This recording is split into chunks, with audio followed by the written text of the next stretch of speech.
tunakaribisha mwalimu wetu wa jioni.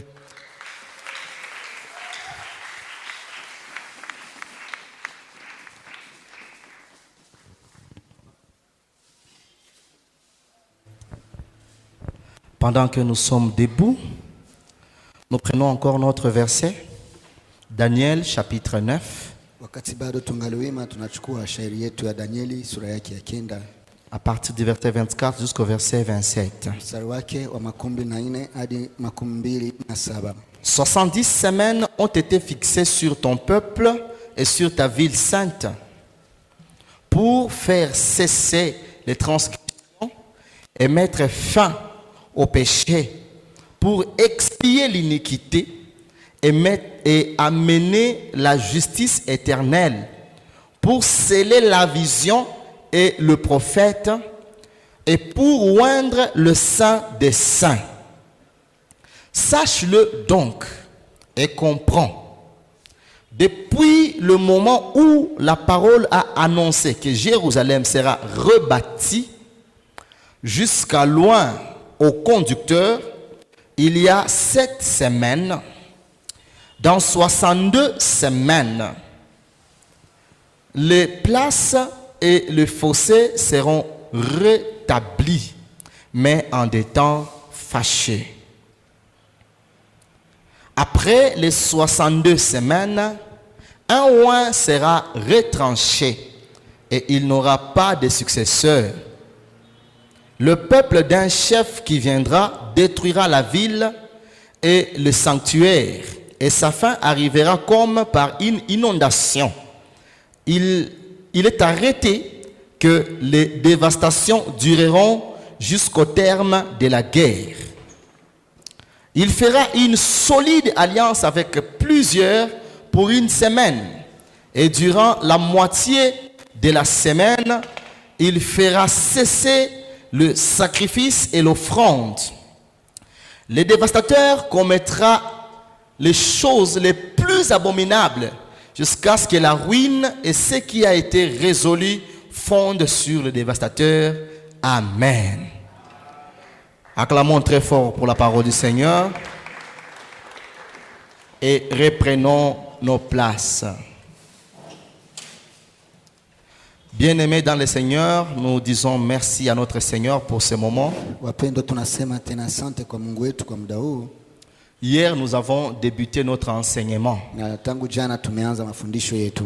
et nous avons fait une introduction. Na tukafanya kiingilio hapo jana. Nous avons défini quelques mots clés Na tukachambua maneno fulani ya maana. et nous avons entamé notre premier chapitre. Na tukaanza chapa yetu ya kwanza. J'ai donné le but de cet enseignement Na nikapana lengo la mafundisho hii qui est celui d'informer le peuple de Dieu Shabani kwamba ni kutaarifu taifa la Mungu au sujet des événements à venir, inaohusu matokeo itakayokuja, parce que c'est ce qu'avait fait Jésus. kwa sababu ni yale aliyoyafanya Yesu.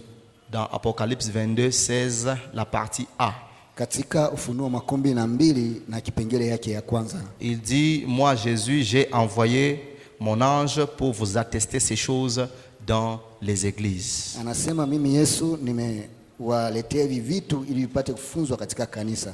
Et donc, à partir de ce but, nous avons vu aussi 3 objectifs. Kupitia hiyo shabaha tukaona pia malengo matatu. Et nous avons dit que le premier objectif était celui d'amener le peuple de Dieu Tukasema kwamba lengo la kwanza ilikuwa ni kuleta taifa la Mungu à connaître la succession des événements selon une chronologie biblique. ni taifa la Mungu lipate kujua jinsi matokeo itakuwa inafuatana kulingana na wakati wa Biblia. Mais aussi notre deuxième objectif Na lengo letu la pili était celui de permettre aux hommes de bien se situer. ilikuwa ni kuruhusu wanadamu wapate kukua na kujua, Et bien se situer par rapport aux temps eschatologiques wapate kujua na kuziweka kulingana na wakati wa eskatolojia, et à comprendre les privilèges que nous avons, nous qui vivons au temps de la grâce. na kuweza pia kuelewa kibali ambao tunayo sisi ambao tunaishi wakati wa neema. Nous avons dit que notre troisième objectif Tukasema kwamba lengo letu la tatu était celui d'enseigner le peuple de Dieu ilikuwa ni ya kufunza taifa la Mungu au sujet de l'enlèvement de l'Église, inaohusu kunyakuliwa kwa kanisa, de la résurrection des morts, ufufuo wa wafu, du ciel, na pia kuhusu mbingu, de la géhenne, na pia kuhusu kuzimu, du jugement dernier na pia hukumu wa mwisho, et du renouvellement de toutes choses. na pia kufanyika upya wa kila jambo.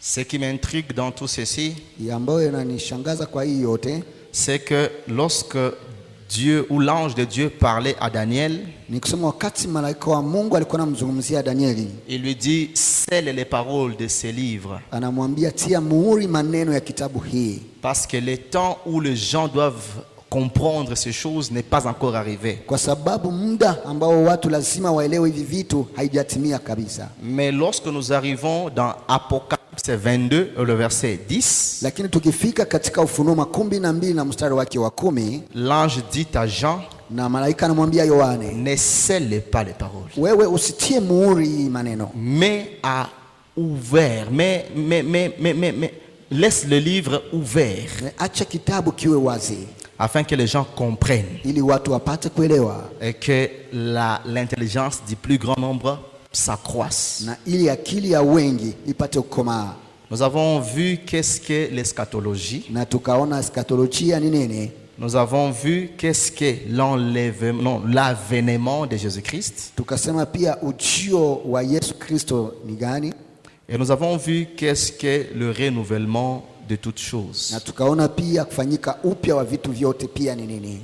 Nous avons dit que Tukasema kwamba l'eschatologie eskatolojia est un ensemble de doctrines inakuwa muungano wa mafundisho qui nous parle ambayo inatuzungumzia du sort de l'homme matokeo ya mwanadamu après sa mort kisha kifo chake, et de la fin du monde. na pia kuhusu mwisho wa dunia.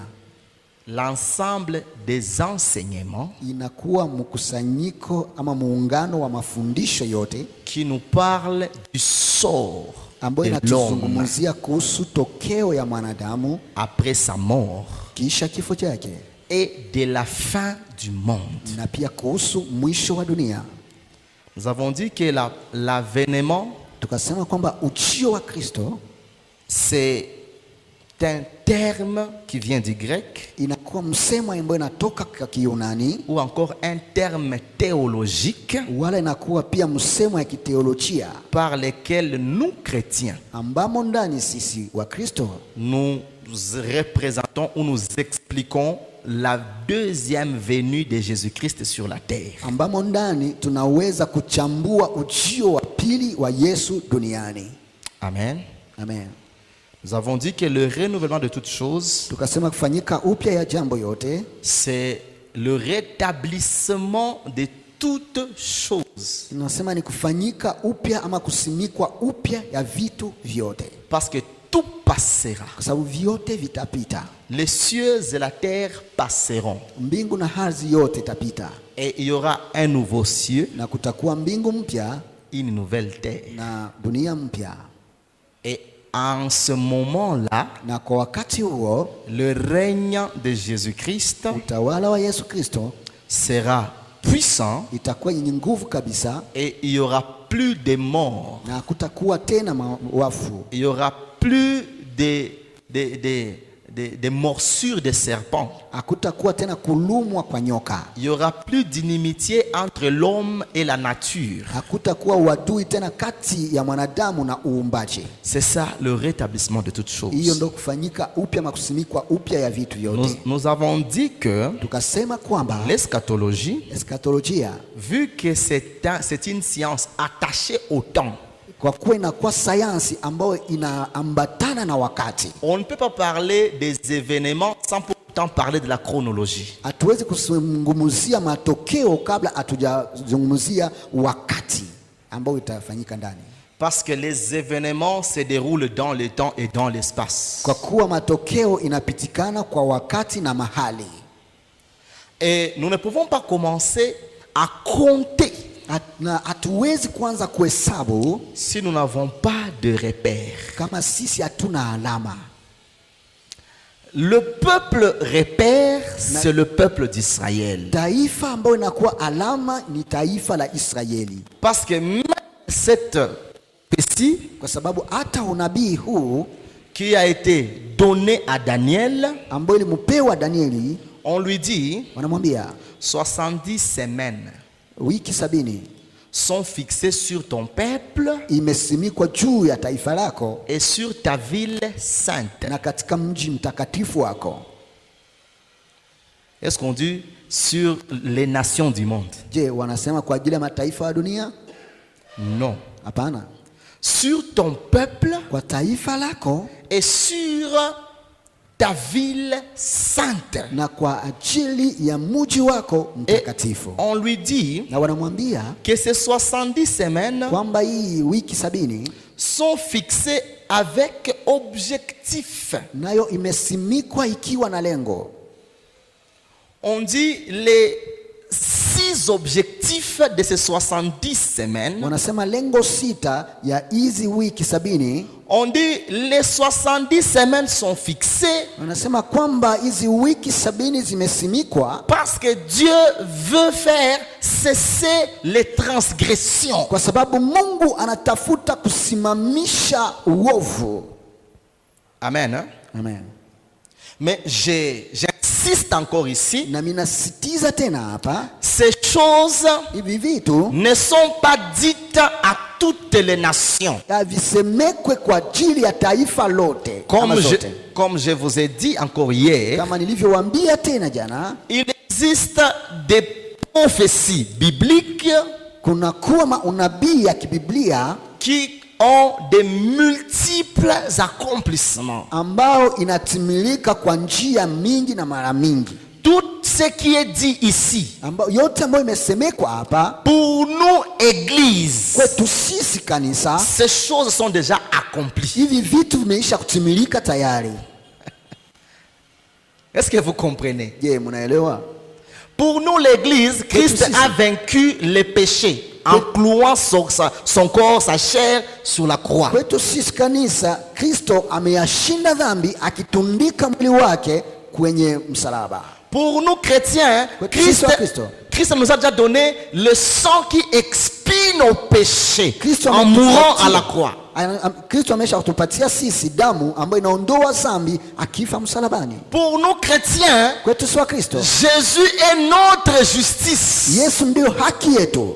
Notre justice éternelle. Haki yetu ya milele. Nous sommes justifiés devant Dieu Nasi tumehesabiwa haki mbele ya Mungu parce que Christ est mort à la kwa croix. sababu Kristo amekufa msalabani. Pour nous, Kwetu sisi, la grande prophétie na unabii mkubwa qui est dite dans Hébreux 12, ambayo imesemekwa katika Ibrania 12 les anciens sont morts en la saluant au loin. kwamba wazee walikufa wakisalimu kwa mbali, Nous la vivons. lakini sisi tunayaishi. Le Messie est venu. Masihi amekuja, Il nous a sauvés. ametuokoa, Mais cet accomplissement lakini utimilifu n'est pas final. haijakuwa ya mwisho, Parce que la parole est venue chez les siens, kwa sababu neno ilijia walio wake, mais les siens ne l'ont point reçu. lakini walio wake wakipokea. Et les siens là-bas, Na wale wake c'est à eux que l'Éternel a mis 70 semaines ni kwa wao ndo wa milele alisimika wiki 70 afin de venir ôter leurs transgressions, ili apate kuya kuotoa uovu, afin de venir mettre fin à leurs péchés, ili apate kusimamisha dhambi zao, afin de venir expier leur iniquité, ili apate kutoa uovu wote, afin d'amener la justice éternelle chez eux, ili apate kuwaletea haki ya milele kwao, afin de sceller leur vision et leurs prophètes, ili apate kuweka muhuri kwa ajili ya maono pia manabii et zao, afin de oindre le digne héritier na ili apate kumupaka anayestahili mrithi de la maison de David. wa nyumba ya Daudi.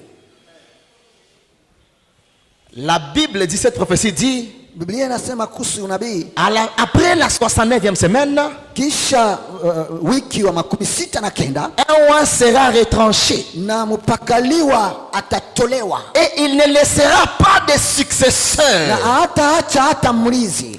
Ce roi-là, Na huyo mpakaliwa c'est notre Seigneur Jésus-Christ de Nazareth. inakuwa ni Bwana wetu Yesu Kristo de Nazareth. Il était mort. Amekufa, Il n'avait pas laissé d'enfants biologiques. akuacha watoto wa kimwili. Parce qu'en Israël, Katika Israeli la royauté ufalme se succède de père en fils. ilikuwa inatoka kwa baba inashuka kwa mtoto, Mais Jésus, lui, lakini Yesu yeye était monté au ciel amepanda mbinguni comme le roi, le lion de la tribu de Juda. akiwa kwamba mpakaliwa wa kabila la Yuda. C'est pourquoi on dit voici le lion de la tribu de Juda Ndio maana a vaincu. wanamuita tazama simba la kabila la Yuda. Et il doit revenir afin de régner sur son trône légitime. Na lazima arudie ili apate kutawala katika enzi yake akiwa halali. Mais pour toi Lakini kwako wewe et pour na moi, kwangu pia mimi, il règne déjà sur son trône dans nos cœurs. ametawala zaidi, ameisha tawala katika mioyo yetu kwenye enzi En lake. nous, Jésus est roi des rois. Ndani yetu Yesu ni mfalme wa wafalme. En nous, Jésus est Seigneur des seigneurs. Ndani yetu Yesu ni Bwana wa mabwana. Mais c'est après la 70e semaine Lakini hiyo ni katika wiki 69 qu'il sera roi et établi roi sur Israël. ambao yeye atapakaliwa mafuta na kusimikwa kuwa mfalme kwenye Israeli.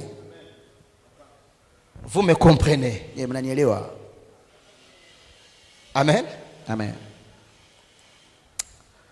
Alors, hier, Sasa hapo jana nous étions sur les calculs. tulikuwa tukifanya hesabu, Et c'est de là que je vais vous demander de m'autoriser à descendre un peu. ni pale nitawaomba mniruhusu tena nishuke kidogo. Je vais me déplacer. Nami nitatembea kidogo.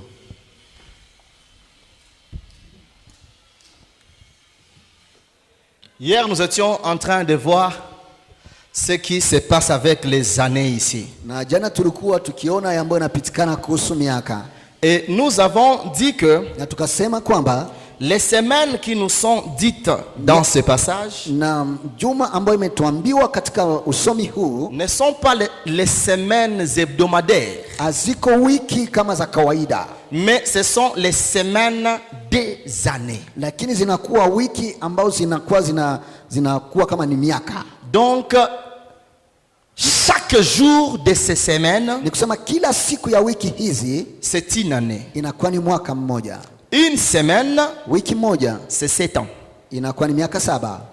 Et si la Bible dit que l'Éternel a mis 70 semaines, Na kama Biblia inasema kwamba wa milele ameweka wiki 70, ça veut dire que l'Éternel a mis 70 fois 7 ni kusema wa milele alifanya 17 mara 7 années miaka pour accomplir les 6 objectifs que nous avons lus là-bas.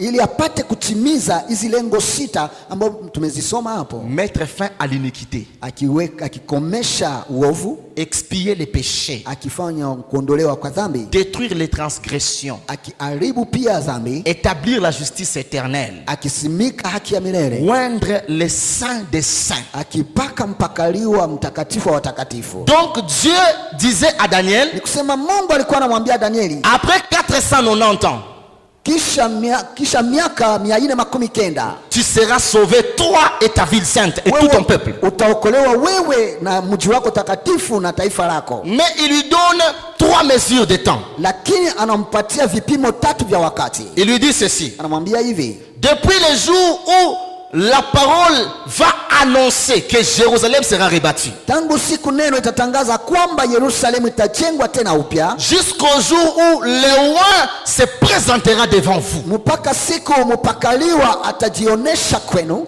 il y aura 7 semaines, kutakuwa wiki 7 et 62 semaines. na pia kutakuwa wiki 62. Je vais entrer en profondeur sur ces découpements. Nami nitaingia kilindini katika hivi viwili. Et puis il lui dit, hein, Na kisha namwambia ici, hapa, après les 62, kisha 62 wiki, le oint sera retranché. mpakaliwa atatolewa. Ça veut dire que à partir du jour où on dira Jérusalem sera rebâtie, Ni kusema tangu siku atasema kwamba Yerusalemu itajengwa upya, jusqu'au jour où le oint va se présenter, mpaka siku mpakaliwa atajionesha, il y aura 7 plus 62. kutakuwa 7 kujumlisha yako 62. Est-ce que vous me comprenez? Et avec ça, nous aurons 69 semaines. Na baada ya kuchanga hizi mbili itatupatia wiki 69. Et avec les 69, Na pamoja na 69, il nous manquera juste une semaine na itakuwa inatukosa wiki moja tu, pour que Daniel, ili Danieli, son peuple d'Israël, taifa lake la Israeli, et sa ville sainte na pia mji wake takatifu voient le salut, la rédemption de leur Seigneur. ione ukombozi na wokovu wa Bwana wao. Là, on est d'accord. Sasa hapa tunakubaliana. Amen. Alors, qu'est-ce qui se passe dans ces 7 semaines? Sasa nini napitikana katika hii wiki 7? Ça commence depuis l'an 445. Na hii wiki 7 inaanza tangu mwaka wa 445. Qu'est-ce qui se passe en cette année? Na nini napitikana katika miaka hii? Je mets ici le signe moins Na mimi natia alama ya kupunguza, pour dire que nous sommes avant notre ère. tukisema kwamba inaonesha ni wakati ambao hayafikia kwa wakati wetu. Cette année, Kusema mwaka huu il y a un roi médo-perse kuna kuwa mfalme wa Medo Persia qui s'appelait ambaye alikuwa anaitwa Artaxerxès. Artaxerxes. Si vous connaissez bien l'histoire, Mkijua vizuri historia, on dit que celui-ci avait succédé à un roi que vous connaissez bien. na anasema kwamba huyu alikamata nafasi ya mfalme ambaye mnamjua vizuri.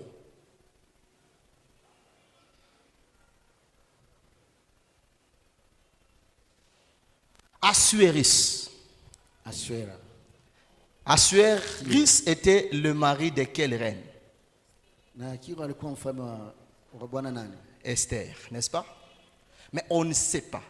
L'histoire ne nous dit pas très bien si ce petit était le fils d'Esther ou le fils de Vasti.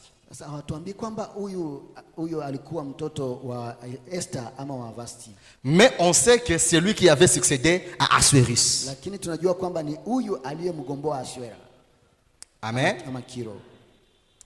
Alors cet homme Sasa huyo mtu avait remarqué que son échanson était comme malade. akagundua kwamba mtumishi wake alikuwa kama vile mgonjwa. Son échanson était qui?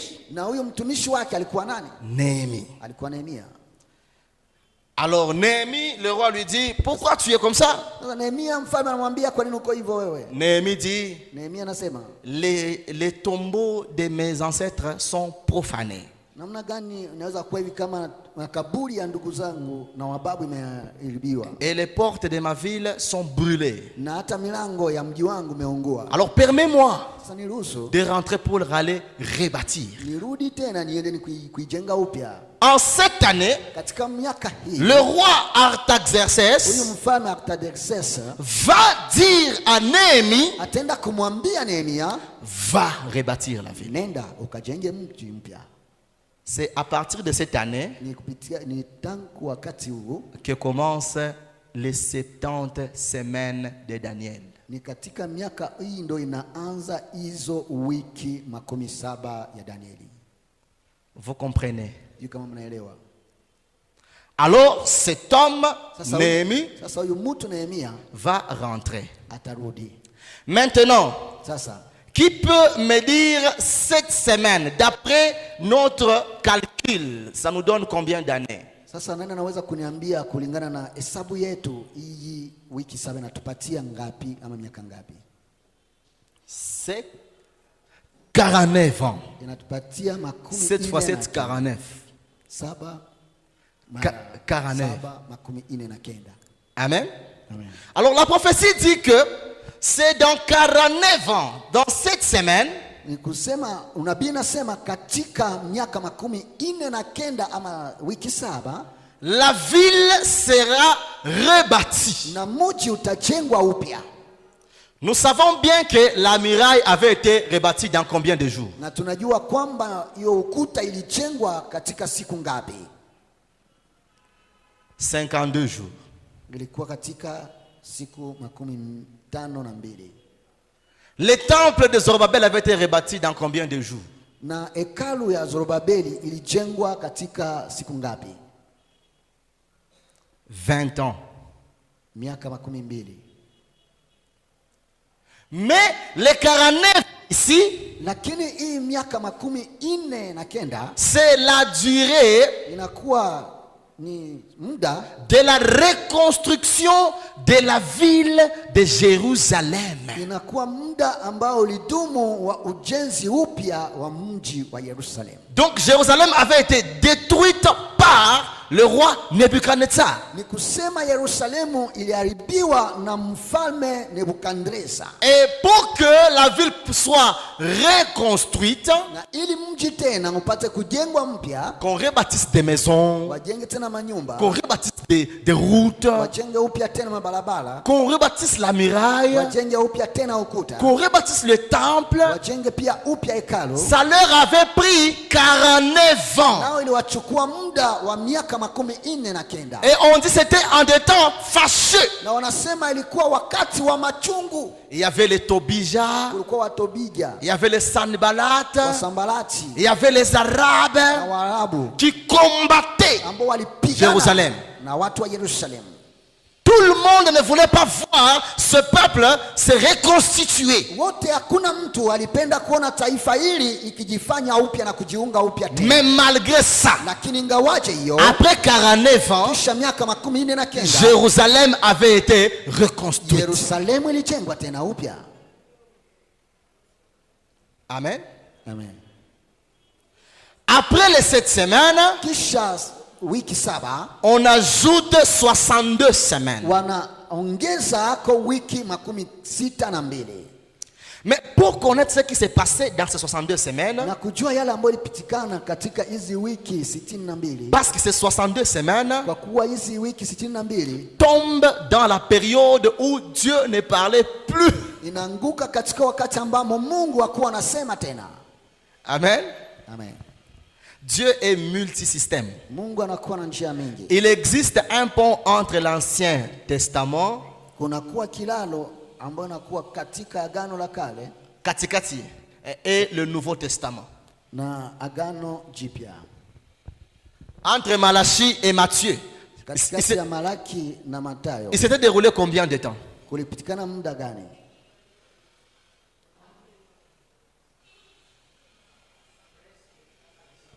Presque 400 ans.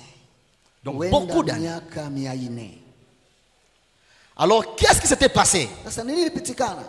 Dieu va donner à Nebuchadnezzar Sasa Mungu atampatia huyu mfalme Nebukadneza, un rêve. atamuotesha ndoto. À part ça, Dieu va donner à Daniel des visions, Na baada ya hiyo Mungu atampa Danieli maono, afin que Daniel voie ce qui se passera sur le plan politique. ili Danieli apate kuona yale ambayo itapitikana inayohusu siasa. À partir de son temps, Kulingana na kuanzia kwa wakati wake jusqu'au jour où nous entrerons dans le millénium. mpaka siku ambayo tutaingia katika millennium. Alléluia. Amen. Nebuchadnezzar va voir, c'est dans Daniel 2, il voit un rêve. Na katika Danieli sura yake ya pili, Nebukadneza ataota ndoto. Dans ce rêve, il voit Katika ndoto hiyo ataona un monument, ukuta une statue. ama sanamu. qui a la tête en or, ambayo ina kichwa ya dhahabu, qui a la poitrine et les bras en argent, ambayo inakuwa na kifua na mikono ya fedha, qui a le ventre et les cuisses en airain, ambayo inakuwa na tumbo na chini ya pacha ambayo inakuwa ya shaba, qui a les jambes en fer na ambayo inakuwa na miguu ya chuma, et qui a les pieds en fer qui se mélangent à l'argile. na ambayo inakuwa na miguu ya kukanyagia ambayo inakuwa na chuma na pia na udongo. Et il lui dit ceci. Na anasema hivi, Le roi Nebuchadnezzar, mfalme Nebukadneza, toi tu es la tête. wewe ni kichwa, Tu es le roi tout puissant. wewe unakuwa mfalme mwenye nguvu kabisa. Et Nebuchadnezzar était le roi Nebukadneza alikuwa babylonien. ufalme wa Babiloni, Parce que kwa sababu il existe 7 grandes puissances du monde. kunakuwa mamlaka kubwa 7 ya ulimwengu, La 8e grande puissance, na ya munane uwezo wa mamlaka c'est la puissance de Jésus-Christ. inakuwa ni nguvu ya Yesu Le Kristo, royaume de Jésus-Christ. inakuwa ufalme wa Yesu Kristo. Le chiffre 8 Na hii idadi 8 représente l'infini. inakuwa inawakilisha umilele ama isiyoisha, Yes. Ou l'éternité. wala umilele. Amen. Hein? Amen. Parce que le chiffre 7, c'est l'accomplissement. Kwa sababu idadi 7 inakuwa herufi 7 inakuwa ni ukamilifu. Après l'accomplissement, Kisha ukamilifu ama utimilifu, on entre dans l'éternité. tunaingia katika umilele. Alors, quelles sont les 7 puissances qui sont accomplies sur terre? Uwezo gani 7 hizo ambazo zinatimilika duniani? La première grande puissance, Ya kwanza, uwezo mkubwa, ce fut l'Égypte. ilikuwa ni Misri. C'était au temps de qui? Ilikuwa wakati wa nani? Pharaon. Farao. La deuxième grande puissance, Uwezo wa pili c'était la Syrie. ilikuwa ni Ashuru. Ashuru, La Syrie, avec le roi Sanchérib. pamoja na mfalme Akeribu. La troisième grande Na ya puissance, tatu, ufalme mkubwa, c'est la tête maintenant du statut. ilikuwa ni kichwa sasa ya hii sanamu, L'empire babylonien. ufalme kubwa wa Babiloni. La quatrième grande puissance, Ya ine, utawala kubwa, c'est les Mèdes et les Perses. ilikuwa wa Persia na wale wa Medi, Et eux étaient venus renverser na wao walikuwa kupindua les Babyloniens. wa Babiloni. Et maintenant, les Mèdes et les Perses Sasa wa Medi na wa Persia vont aussi tomber. nao pia wataanguka. Et qui les fera Nani tomber? atawaangusha? Nani? C'est la Grèce. Inakuwa ni Grecia, Avec qui? pamoja na nani? Alexandre le Grand. Alexandre le Grand. Pourquoi l'histoire de la Grèce n'est pas écrite dans nos Bibles? Kwa nini historia ya Grecia iandikwe katika Biblia zetu? Parce que les exégètes Kwa sababu walioandika ont pensé walizani kwamba que à partir de Malachie, kuanzia kwa Malaki Dieu ne parlait plus. Mungu L'Esprit hakuwa de Dieu anasema ne tena. révélait plus les choses. roho ya Mungu haikufunua tena chochote. Alors les gens commençaient à écrire leurs propres pensées. Sasa watu wakaanza kuandika fikra zao wenyewe, Ainsi, na hivi Dieu a permis à ce que Nebuchadnezzar voie les choses na Mungu akaruhusu kwamba wapate kuona vitu qui vont se passer au moment où il y aura du flou dans la révélation.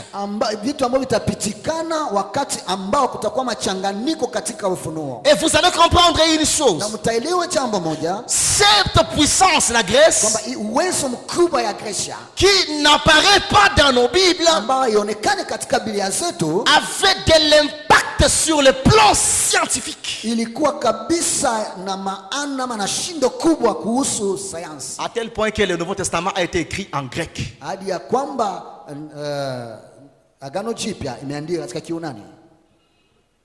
Vous comprenez? Naelewa, Mais ça n'existe pas dans nos Bibles. lakini haiko ndani ya Biblia zetu. Pourquoi? Kwa nini? Parce Parce que Dieu voulait à ce que Mungu alitaka même kwamba les choses qui vont se passer au temps où il sera calme hata vitu itapatikana wakati Mungu atakuwa kinyamaza, puissent intervenir au moment où le roi va apparaître. ipate pia kuonekana wakati mpakaliwa ataonekana. Parce que même au temps de Jésus, Maana hata wakati wa Yesu, pendant qu'il était à la croix, wakati alikuwa msalabani, celui-ci est le roi des Juifs, huyu ni mfalme wa Wayahudi, avait été écrit en grec, iliandikiwa katika Kiunani, qui était la langue scientifique à leur époque. ambayo ilikuwa lugha ya kisayansi kwa wakati wao. Vous comprenez? Unaelewa?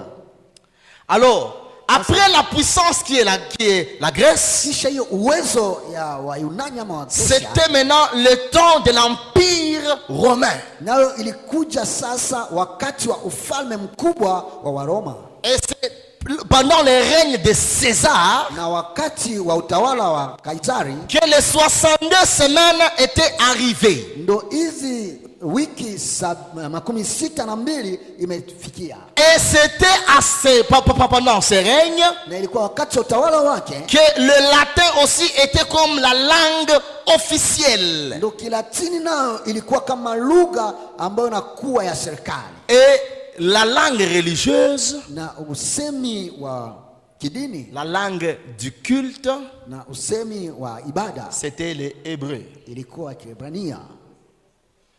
Amen. Amen.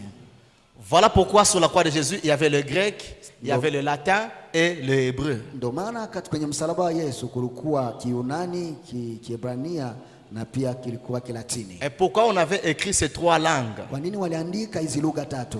Parce qu'on voulait montrer Sababu walitafuta kuonesha que Jésus reste le Seigneur des Yesu seigneurs anabakia Bwana wa mabwana sur toute la science. kwa juu ya sayansi yote. Il est Seigneur des seigneurs Anakuwa Bwana wa sur mabwana tous les pouvoirs politiques. kila mamlaka yote. Et il est Seigneur des seigneurs Anakuwa Bwana wa sur mabwana toutes les religions et les croyances du monde. zote na uaminifu wote wa dunia. Amen. Alors faisons maintenant le calcul. Sasa tufanye hesabu. Je pense qu'ici nous sommes en train de nous comprendre. Naweza hapa tuko tunaelewana. Pile njo inaisha. Nous nous comprenons. Naweza tunaelewana. Allons maintenant dans le calcul. Twende sasa kwenye hesabu. Hier, je nous ai dit ceci. Jana niliwaambia hivi. Si vous prenez 69, Kama mnachukua 69, je vais passer. nami nitakuwa minavuta.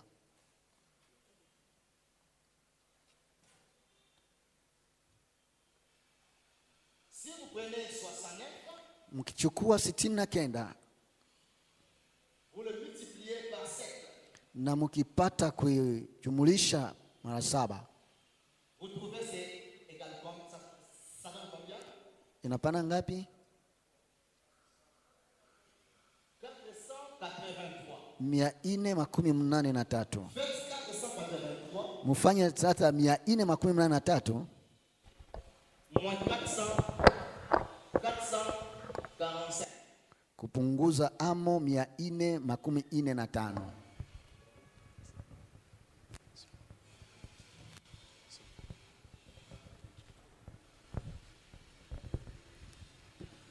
$445 415 plus 483. kuongeza 483.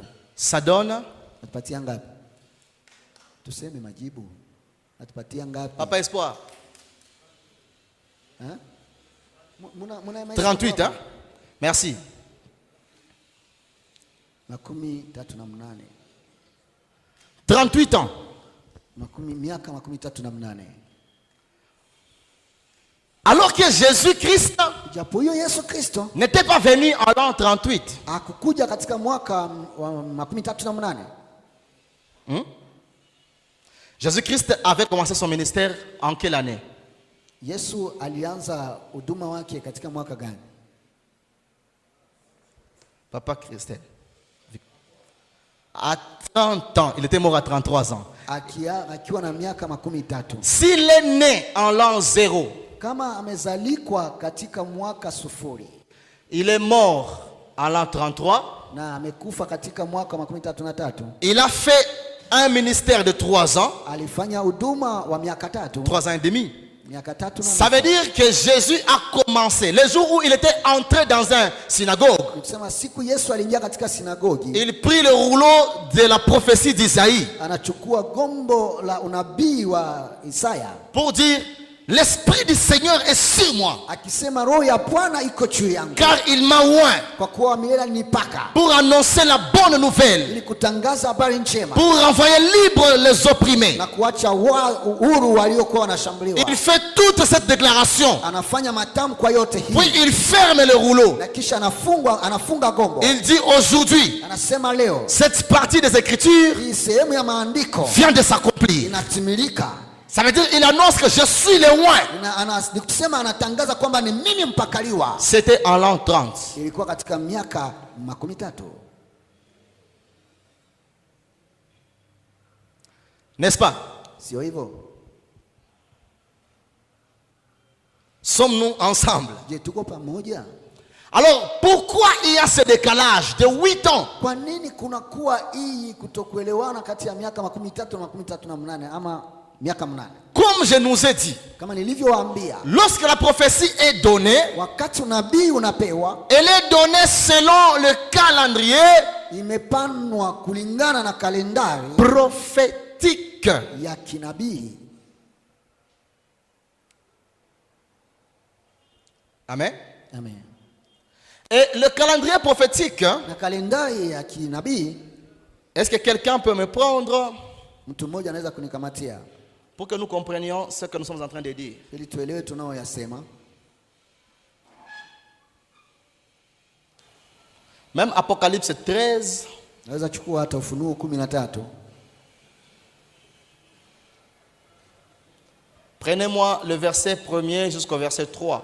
Nichukueni shairi yake ama mstari wa kwanza hadi wa 3. Amen. Nous lisons Apocalypse chapitre 13 et le verset 1er à 3. Amen. Lisons le nom du Seigneur Jésus. Amen. Puis je vis monter de la mer une bête qui avait 10 cornes, 7 têtes. Et sur ses cornes 10 diadèmes. Et sur ses têtes des noms de blasphèmes. La bête que je vis était semblable à un léopard. Ses pieds étaient comme ceux d'un ours et sa gueule comme une gueule de lion. Le dragon lui donna sa puissance et son trône et une grande autorité. Et je vis l'une de ses têtes comme blessée à mort, mais sa blessure mortelle fit guérir. Et toute la terre était dans l'admiration derrière la bête. Amen. Amen. Prenez 12, 1 à 3. Chukua Ufunuo 12 1 hadi 3. 12, 1 à 3, lisons dans le nom de Jésus. Amen. Un grand signe parut dans le ciel. Une femme enveloppée du soleil, la lune sous ses pieds et une couronne de 12 étoiles sur sa tête. Elle était enceinte et elle criait, étant en travail et dans les douleurs de l'enfantement. Un autre signe parut encore dans le ciel, et voici c'était un grand dragon rouge, ayant 7 têtes et 10 cornes, et sur ses têtes 7 diadèmes. Amen. Amen. Amen. Nous allons continuer. Nasi tutaendelea. Ces signes Hii alama que nous sommes en train de voir ambazo tuko tunaona sont des événements qui arrivent. inakuwa ni matokeo ambao imefikia, Mais ce que j'aimerais nous montrer ici, lakini ambao nilitaka kuwaonesha hapa c'est que lorsque la prophétie est donnée, ni kusema wakati unabii umetolewa, elle est donnée suivant un calendrier. imetolewa kulingana na kalendari, Et c'est ce que je veux voir dans Apocalypse 11. na ambao nitaiona katika Ufunuo 11.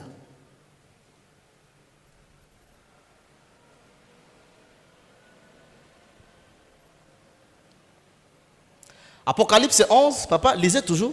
Ufunuo 11, ndugu, naweza kuendelea kutusomea 1er à 3. anza tu 1 hadi 3. Et après, nous lisons dans le nom du Seigneur Jésus. Amen. On me donna un roseau semblable à une verge, en disant, lève-toi et mesure le temple de Dieu, l'autel et ceux qui y adorent. Mais les parvis extérieurs du temple, laissez-les en dehors et ne les mesure pas. Car il a été donné aux nations et elles fouleront aux pieds la ville sainte pendant 42 mois. Je donnerai à mes deux témoins le pouvoir de prophétiser, revêtus de sac, pendant 1262 jours. 1262 1260 jours. 1260 siku. Et on dit que les nations seront en train de fouler le parvis pendant 42 mois. Sasa mataifa itakuwa kikanyaga uwanja wa nje wenda miezi 42. Ces 1262 jours Hizi siku 1260 correspondent inakuwa inalingana à 3 ans et 6 mois inalingana ama inalanganishwa na miaka 3 na miezi 6 selon le calendrier prophétique. kulingana na kalendari ya kinabii. Quelqu'un peut me prendre les 1262 Mtu mmoja anaweza kunichukulia hii 1260 divisé par 360. akigawanya kwa 360. 1260 divisé par 360. 1260 gawanya kwa 300 3.5. inakuwa 3 na mstari 5. Si nous convertissons 3.5 en année, Na sisi tukibadilisha hii 3 mkato 5 katika miaka c'est 3 ans et 6 mois. inakuwa ni miaka 3 na miezi 6. Sommes-nous ensemble? Je, tuko pamoja? Les années prophétiques Miaka ya kinabii ont 360 jours. inakuwa na siku 360. Ça veut dire que si nous voulons Ni kusema avoir kama tungetaka kupata le nombre exact idadi kamilifu de ces années, ya miaka selon notre calendrier, kulingana kalendari yetu, nous devons convertir les années qui étaient en années prophétiques. lazima tubadilishe miaka ambayo ilikuwa katika miaka ya kinabii, On les convertit dans notre calendrier lazima tubadilishe katika kalendari yetu. qui a une année civile à 365. Na mwaka wa kiraia kama wanaoisema Kawaida ama ya kawaida 365,25 jours. inakuwa na siku 365 na mkato 25. Parce que c'est ça, 6 heures. 6 heures, c'est 24 divisé par 4, n'est-ce pas? Kwa sababu ndio inakuwa saa 6 ni 24 kugawanya kwa 4. Donc 6 heures égale 0,25 jours. Ni kusema saa 6 inakuwa sufuri mkato 24 siku.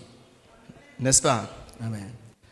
Une année bissextile Na mwaka usio wa kawaida a 366 jours. inakuwa na siku 366. Alors, que faire? Sasa nini natupasa kufanya? Nous allons prendre Tachukua une année prophétique. mwaka wa kinabii. Nous allons le nombre de jours de l'année d'une année prophétique. Tutachukua idadi ya siku ya mwaka mmoja ya kinabii. Nous allons la multiplier par le nombre des années. Des années. Tutaenda kuzidisha na idadi ya siku ya idadi ya miaka Prophétique ya kinabii qui est comme intervalle entre le jour où on avait dit Jérusalem sera rebâtie jusqu'au jour où les rois devaient être présentés. ambayo inakuwa katikati ya siku ambao walisema kwamba Yerusalemu itajengwa upya na siku ambayo mpakaliwa ilibidi ajitokeze. C'était 69 semaines. Ilikuwa ni wiki 69 Fois 7, qui est une semaine égale 7 ans. ambayo inakuwa juma moja inakuwa miaka 7. Nous avons trouvé 483 ans, n'est-ce pas? Na tukapata 483 miaka, si ndio vile? Alors, cela donne combien de jours par rapport au jour de l'année prophétique? N'est-ce pas? Hiyo inapana siku ngapi kulingana na siku za kinabii? Alors, quelqu'un me prend 483 Mmoja mtu anichukulie 483 multiplié par 360. akijumulisha ama kuzidisha kwa 316. Papa, papi, dis-moi, 100? 100? 73. 73. Ah, 173. 173 880 jours.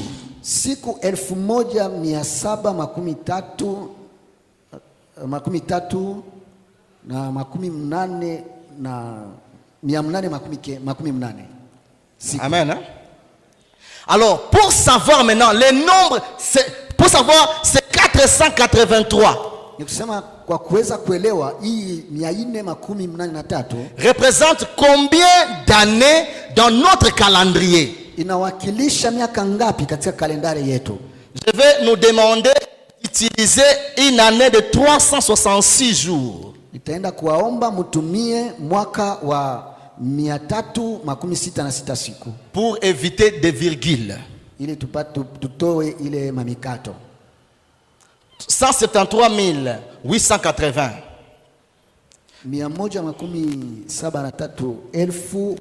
173,018 calendrier solaire. Prenez 173 880 divisé par 366. Kamateni 173,880 kugawanya kwa 475 inapana virgule 477 08. mukato 08. Vu qu'il y a un zéro ici, vous comprenez que c'est 475. Kwa kuwa kuna kwa sufuri hapa, unawakia tu kwamba inakuwa 477. Alors prenez-moi moins 445 Sasa unichukulie kupunguza amo plus 475 kupunguza amo 445 kujumulisha kwa 475, ça donne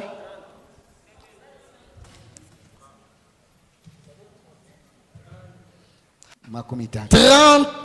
En l'an 30, katika mwaka wa 13, comme on avait prophétisé kama vile walitabiri que depuis les jours où tangu siku Jérusalem sera rebâtie Yerusalemu itajengwa upya jusqu'au jour où le roi va se présenter à Israël, mpaka siku mpakaliwa atajionesha kwa Israeli, il y aura 7 semaines et 62 semaines. kutakuwa wiki 7 na wiki pia 92, Et qui est tombé en l'an 30. na ambayo imeanguka katika mwaka wa 13. À 30, Kwa 13 le Messie s'était présenté. na Masia alijionesha.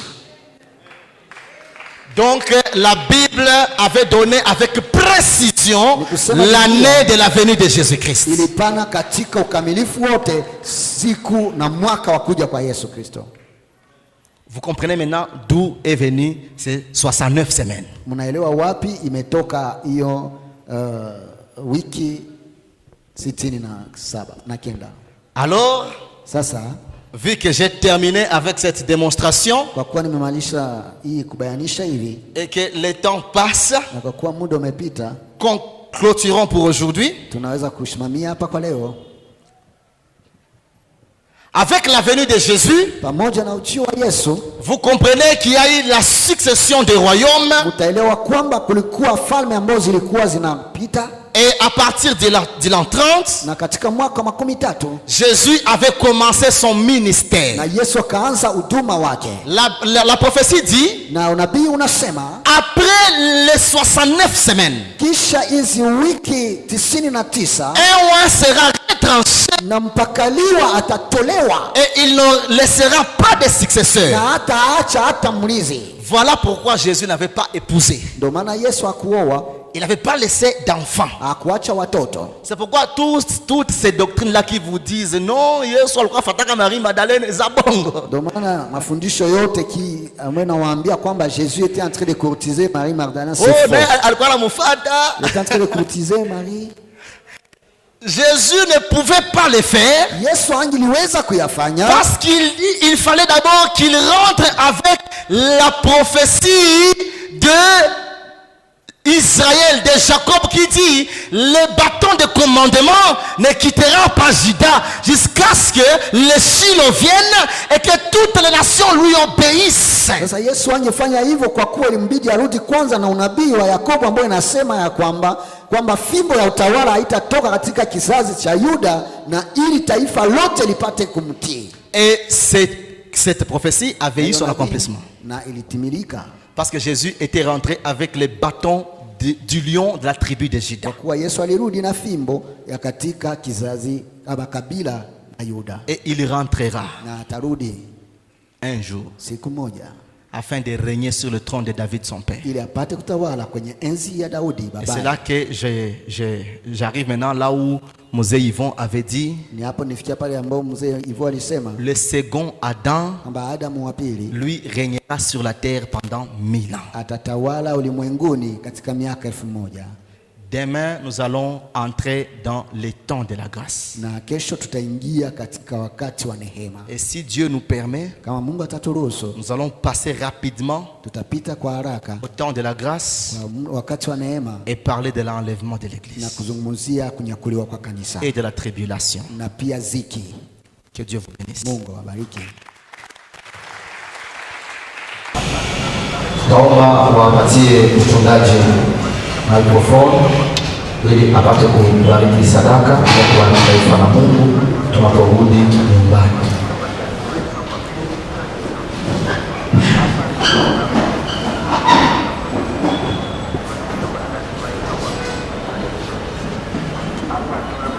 Seigneur, nous bénissons grandement ton nom. Merci pour ce jour merveilleux. Un jour grandiose, un jour de grâce, un jour de paix, un jour de visitation divine. Merci parce que réellement ce soir, tu as visité ton peuple au travers de ces bons et merveilleux enseignements. Les choses qui doivent venir, et même celles qui sont déjà en train de venir, qui sont déjà là, qui sont déjà visibles, qui sont déjà palpables. Seigneur, merci, parce que tout ce qui est écrit dans la Bible l'est pour notre instruction. Nous devons connaître ces choses. Oui, les connaître afin de nous aider à modeler notre marche, afin de nous aider à savoir le moment, la période que nous sommes en train de traverser nous prépare à un tel événement. Seigneur, merci pour ton serviteur que tu as bien équipé. L'Esprit de Dieu l'a oint à la dimension, Seigneur, de toutes ces révélations, tous ces enseignements. Je te dis merci pour ton livre de fruits, beaucoup de fruits et des fruits dignes de repentance. Nous bénissons infiniment ton nom pour ce jour. Nous bénissons ces offrandes que tes enfants ont données. Notre prière, c'est que le travail de leurs mains soit aussi béni et que l'œuvre que ces offrandes vont devoir réaliser, qu'elle soit également bénie. Nous voulons rentrer dans nos maisons, que la paix de Dieu que nous avons trouvée en ces lieux, qu'elle puisse nous accompagner jusque dans nos maisons. Demain, que soit un jour nouveau, un jour où tu vas encore nous mobiliser dans ta présence et autour de ces enseignements. Que l'honneur te revienne, la gloire te revienne et la magnificence et l'éternité te revienne, parce que tu es Dieu et nul n'est comme toi. C'est dans le puissant et merveilleux nom de Jésus que nous avons ici prié. implorer avec foi. Amen. Amen. Twende kwa amani ya Kristo.